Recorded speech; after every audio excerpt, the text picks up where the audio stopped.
peu de gens le savent, mais à Montréal, sur une partie du Mont-Royal qui s'appelle le Summit Mount, qui se trouve à Westmount en fait, se trouve ceci.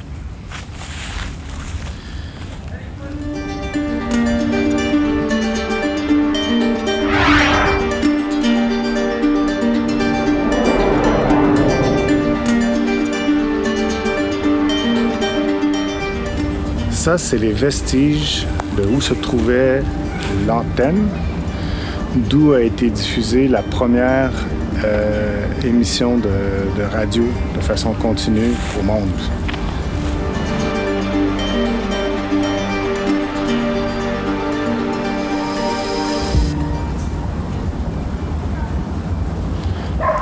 En 1915, la compagnie Marconi a reçu du gouvernement canadien le brevet pour l'exploitation de la première radio au monde.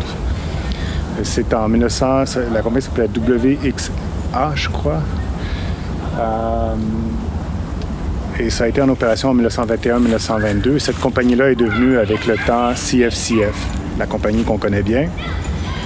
Canada First, Canada Finest. C'est ça que ça veut dire CFCF. Pourquoi Marconi était venu au Canada pour faire ses expériences, puis partir des compagnies, en fait, de radio? C'est parce qu'en Europe, il y avait beaucoup de problèmes de permis, de lois. Il y avait une législation qui était sévère, puis qui ne permettait pas, comme ça, à des entrepreneurs de jouer avec les ondes radio. Donc, au Canada, c'était plus flexible. C'est pour ça qu'il est venu ici. Marconi, on connaît bien pour avoir réussi la première communication en morse transatlantique en 1902.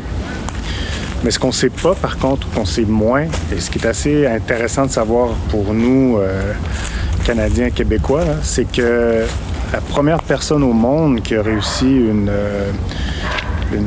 communication de voix se trouve à être un Québécois du nom de Reginald Aubry Fessenden, qui est né à East Bolton en 1866, le 6 octobre plus précisément, et qui, en 1900, a réussi la première transmission de voix. Ce qui est assez incroyable, ça c'est 2 ans avant la communication de morse transatlantique de Marconi. Fessenden a eu un parcours un peu particulier, c'est-à-dire qu'il est né au Québec, donc c'est un Québécois. Les gens ne savent pas ça. Et puis, il a grandi un peu en Ontario. Il a fait ses études au collège de Lennoxville, en fait, dans l'Estrie. Et puis, il a décroché, en fait. Il n'a même pas terminé ses études. Il était excellent en mathématiques. Il donnait même des cours de mathématiques jeune assez rapidement. Mais c'est un type brillant qui n'a même pas décroché son diplôme, qui a quitté avant l'obtention de son diplôme pour accepter une offre d'emploi aux États-Unis. Plus tard, l'Université McGill avait un poste pour quelqu'un en radio, là, pour un programme. Et puis lui, il a été refusé parce qu'il n'avait pas son diplôme en poche. C'est pour dire, c'est un géant, ce type-là. Il est allé travailler pour Edison, Thomas Edison. Il tenait d'ailleurs Edison en grande admiration. Il comparait Edison à Archimède. C'est pas rien. Quand il s'est présenté pour travailler pour Edison, il a écrit « Je connais rien en radio,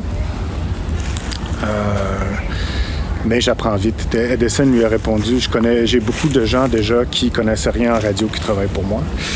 Mais Fessenden a persévéré, puis il est devenu finalement un employé de Edison, puis il est devenu quelqu'un qui a monté rapidement en grade dans la compagnie Edison parce qu'il était hyper doué. Et puis il a inventé plein de choses. D'ailleurs, certaines de ses découvertes ont permis à la radio là, de... Comment expliquer? C'est-à-dire qu'il y a un système, je ne suis pas très familier, ça s'appelle le White Flash. Il a comme découvert quelque chose que Marconi n'utilisait pas.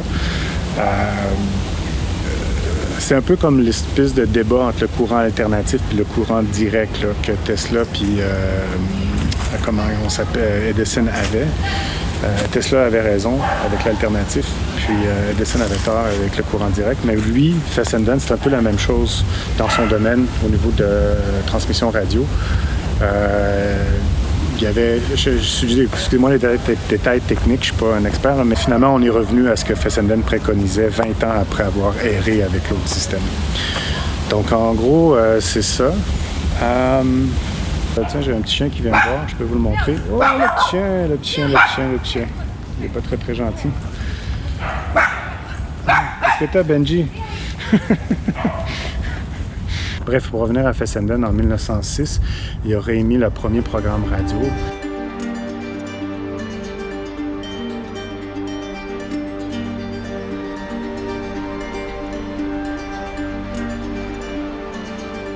Ça a été envoyé à la mer, je veux dire, pour des bateaux qui étaient stationnés en mer. Et ça aurait été capté, on raconte, jusqu'à 800 km au loin. Moi, je le tiens, en fait, de ce livre qui se trouve à être Le magicien de la radio, la biographie de Samuel Rogers, Edward Samuel Rogers. Le biographe, c'est Ian A. Anthony. Mais à tout événement, si ça c'est débattu, ce qui n'est pas débattu, c'est le fait que c'est le premier qui a transmis la voix. Ça, c'est quelque chose, et c'est un Québécois. Il est né à East Bolton. Je pensais que ça valait la peine de partager ça avec vous. Parce que moi, honnêtement, ça m'a épaté.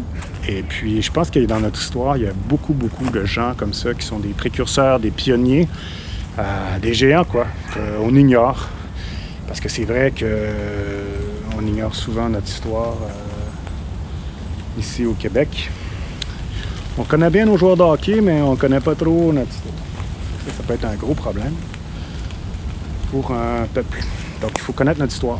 Donc, sur ça, je vous invite à en apprendre davantage sur M. Fessenden, qui a terminé ses jours, en fait, au Bermudes, qui est enterré aux Bermudes, qui a été à l'emploi de sa propre compagnie pendant longtemps, qui a travaillé pour le Bureau météorologique américain, je crois, aussi, à un moment donné. Il y a eu un litige, je pense, avec la RCA. Ça s'est réglé à l'amiable, il y a eu un montant d'argent, il s'est réfugié aux Bermudes, puis c'est là que finalement il a fini ses jours dans les années 1930. 36, je crois. Mais voilà. Donc ici, Summit Mountain, au lieu de l'histoire, la radio. Et Réginald Aubry Fessenden, un géant québécois méconnu. Donc, sur ce, ben, écoutez, à la prochaine. Ça va me faire plaisir de produire une autre vidéo. Idéalement, la fréquence de ces vidéos va augmenter parce qu'elles sont très intéressantes à faire. Pour moi, ben, ça m'intéresse de partager qu'est-ce qui me passionne, en fait. Donc, sur ce, je vous remercie d'avoir écouté. Si vous avez aimé la vidéo, je vous invite à vous inscrire et aussi à faire le petit pouce en l'air si le cœur vous en dit. Le fait que vous vous inscriviez, ça ne coûte rien, c'est juste vous marquez, là, vous avez un petit onglet marqué « Subscribe » ou « Je m'abonne » ou juste vous abonner. C'est juste que ça permet à cette vidéo-là d'être propagée à plus d'endroits et les subséquentes que je ferai. Donc, ça ne coûte rien. Sur ce, ben, je vous remercie et je vous dis à une prochaine. Au revoir!